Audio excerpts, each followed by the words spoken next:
بسم اللہ الرحمن الرحیم۔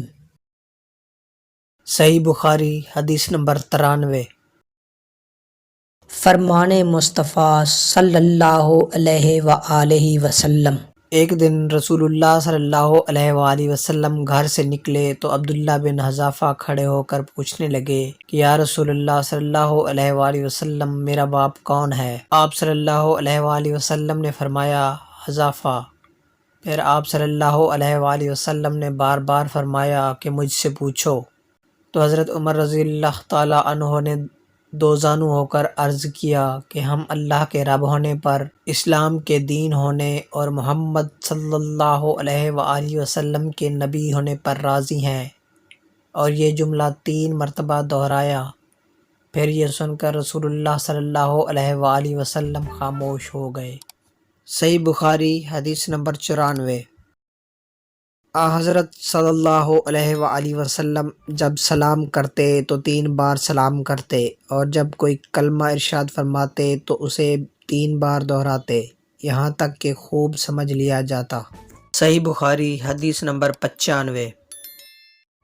حضور اکرم صلی اللہ علیہ وآلہ وسلم جب کوئی کلمہ ارشاد فرماتے تو اسے 3 بار لوٹاتے، یہاں تک کہ خوب سمجھ لیا جاتا، اور جب کچھ لوگوں کے پاس آپ صلی اللہ علیہ وآلہ وسلم تشریف لاتے اور انہیں سلام کرتے تو 3 بار سلام کرتے۔ صحیح بخاری حدیث نمبر 96۔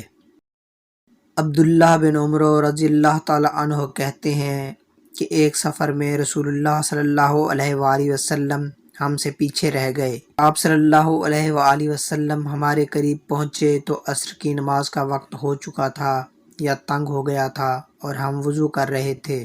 ہم اپنے پیروں پر پانی کا ہاتھ پھیرنے لگے تو آپ صلی اللہ علیہ وآلہ وسلم نے بلند آواز سے فرمایا کہ آگ عذاب سے ان ایڑیوں کی جو خشک رہ جائیں خرابی ہے۔ یہ 2 مرتبہ فرمایا یا 3 مرتبہ؟ صحیح بخاری حدیث نمبر 97۔ رسول اللہ صلی اللہ علیہ وآلہ وسلم نے فرمایا کہ 3 شخص ہیں جن کے لیے دگنا اجر ہے۔ ایک وہ جو اہل کتاب سے ہو اور اپنے نبی پر اور محمد صلی اللہ علیہ وآلہ وسلم پر ایمان لائے، اور دوسرے وہ غلام جو اپنے آقا اور اللہ دونوں کا حق ادا کرے، اور تیسرے وہ آدمی جس کے پاس کوئی لونڈی ہو جس سے شب باشی کرتا ہے، اور اسے تربیت دے تو اچھی تربیت دے، تعلیم دے تو عمدہ تعلیم دے، پھر اسے آزاد کر کے اس سے نکاح کر لے تو اس کے لیے دگنا اجر ہے۔ صحیح بخاری حدیث نمبر 98۔ نبی اکرم صلی اللہ علیہ وآلہ وسلم ایک مرتبہ عید کے موقع پر مردوں کی صفوں میں سے نکلے، اور آپ صلی اللہ علیہ وآلہ وسلم کے ساتھ بلال رضی اللہ تعالیٰ عنہ تھے۔ آپ صلی اللہ علیہ وآلہ وسلم کو خیال ہوا کہ عورتوں کو خطبہ اچھی طرح نہیں سنائی دیا، تو آپ صلی اللہ علیہ وآلہ وسلم نے انہیں علیحدہ نصیحت فرمائی اور صدقے کا حکم دیا۔ یہ بات سن کر کوئی عورت بالی اور کوئی عورت انگوٹھی ڈالنے لگی، اور بلال رضی اللہ تعالیٰ عنہ اپنے کپڑوں کے دامن میں یہ چیزیں لینے لگے۔ صحیح بخاری حدیث نمبر 99۔ حضرت ابو ہریرہ رضی اللہ تعالیٰ عنہ نے عرض کیا یا رسول اللہ صلی اللہ علیہ وآلہ وسلم، قیامت کے دن آپ صلی اللہ علیہ وآلہ وسلم کی شفاعت سے سب سے زیادہ سعادت کسے ملے گی؟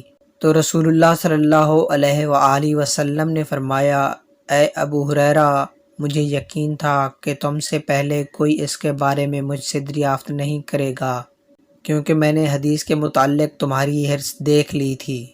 سنو، قیامت میں سب سے زیادہ فیض یاب میری شفاعت سے وہ شخص ہوگا جو سچے دل سے یا سچے جی سے لا الہ الا اللہ کہے گا۔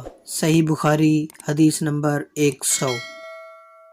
رسول اللہ صلی اللہ علیہ وآلہ وسلم نے فرمایا کہ اللہ علم کو اس طرح نہیں اٹھا لے گا کہ اس کو بندوں سے چھین لے، بلکہ وہ پختہ کار علماء کو موت دے کر علم کو اٹھائے گا، حتیٰ کہ جب کوئی عالم باقی نہیں رہے گا تو لوگ جاہلوں کو سردار بنا لیں گے، ان سے سوالات کیے جائیں گے اور وہ بغیر علم کے جواب دیں گے، اس لیے خود بھی گمراہ ہوں گے اور لوگوں کو بھی گمراہ کریں گے۔